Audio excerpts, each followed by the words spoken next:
All right, what up, guys? We're going over the patch notes today for the upcoming update, which is patch 1.4.1 for Diablo 4 Season 4. There's just a couple of little updates, nothing too major. It's mostly a tons of bug fixes, but we're going to go ahead and try to summarize it really quickly anyway.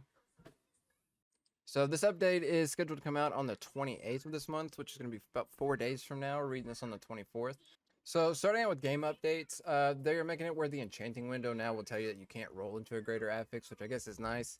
Hellborn enemies and the Helltiders are going to now do additional fire damage. Masterworking materials can be directly transmuted instead of requiring opening of a materials cache to receive the item, which makes total sense to me. I don't know why this game has a bunch of caches where you would buy a cache, open the cache, get the item instead of just buying the item, but whatever.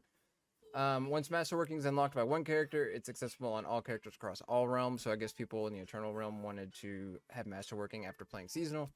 And then the gold cost of Masterworking has been reduced, which to me is not a huge deal. 1 through 4 is unchanged. Rank 5 is 450 to 400,000. Rank 8 is a million gold to 800,000. Those aren't huge, but rank 12 is massive, going from 10 million down to 2.5 million. They're not going to make it where when you hover over armor in your character stats, it's going to tell you what your armor cap is, which, if I'm not mistaken, it's like, what, 9,300-ish? Once you know it, it doesn't really matter, but I guess it's just to let new people know. Surge damage from sorcerers and enhanced charge bolts has been increased from 30% to 45%, which I don't know anything about that build, but that sounds good, just more damage. This right here is massive to me. The drop rates for scattered prisms being increased from multiple sources. So treasure goblins in world tier 1 and 2, it's going up to 15%.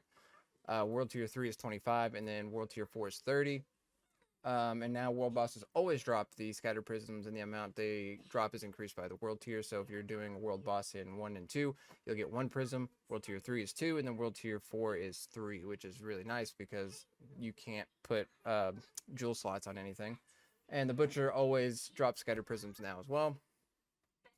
Reworked item stat comparisons to be more intuitive when the same stat appears on an item multiple times, which most often occurs with tempered items. Whisper bounty requirements for defeating Hellborn has been reduced from defeating 3 to defeating 1, which I guess that's pretty nice. I haven't really done the whispers much this season, but these sound like some pretty solid changes if you ask me. As far as the bug fixes and stuff go, guys, we're actually not going to go over this because there is so much of it. A lot of them are just like kind of irrelevant. There's a couple of relevant ones in there, but I'm going to go ahead and link the patch notes in the description of the video just so you guys can go over it if there's anything that you're particularly worried about. I haven't seen anything that like really matters too much. We're having login issues right now though. That's what that pop-up just was. But I appreciate anybody that watched the video. I know this is like, you could just read the patch notes yourself, but you know, I got to put something out today. And yeah, I gave up on my sorcerer today and made a rogue. So that's what we're doing there. So there's not going to be videos about the rogue anytime soon though. But I still have to somehow work on the sorcerer. So, but anyway, I hope everybody has a good, fantastic rest of your day. Make sure you like, comment, subscribe, all the generic YouTube stuff. And I will see you guys in the next one.